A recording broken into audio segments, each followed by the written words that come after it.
लहान असताना शाळेची सहल जाणार होती. आत्ताचं संभाजीनगर, बीड, कपिलधारा अशा बऱ्याच ठिकाणी ती सहल जाणार होती. आणि घरात गरिबी होती. आई आजारी होती, कामाचे पैसे आले नव्हते आणि काहीतरी 700 रुपये भरायचे होते. त्या दिवशी आईला म्हणलं, आई मी सहलीला जाऊ का? आई म्हणाली जा. मी म्हणलं आई पैसे नाहीत.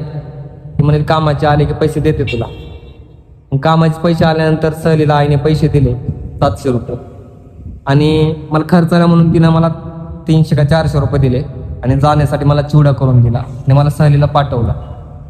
तिच्या त्या कष्टामुळं तिनं लोकांच्या रानात जाऊन मला सहलीला पाठवलं. तो दिवस आजही विसरता येत नाही मला, कारण की त्यावेळेस ती गरिबी मी पाहिली होती. आज आई आजारी आहे आणि आईने फोन केला, मला दवाखान्यात जायचंय, 1000 रुपये पाठवतो का?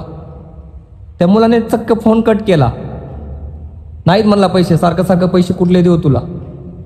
आणि त्याच्या दुसऱ्या मिनिटाला त्याच्या गर्लफ्रेंडचा त्याला फोन आला, बाबू 500 रुपये पाठवतो का मला? दुसऱ्या मिनिटाला त्याने 500 रुपये पाठवले. हा फरक आहे. ज्या आईने आपल्याला लहानाचं मोठं केलं त्या आईला आपण कधीच किंमत देत नाही. आणि एखाद्या गर्लफ्रेंडना आज उद्याच्या गर्लफ्रेंडसाठी आपण आपलं आयुष्यातला प्रत्येक वेळ वाया घालवतो. आईची किंमत करायला शिका. आई ही आई असते, कधीही लक्षात ठेवा.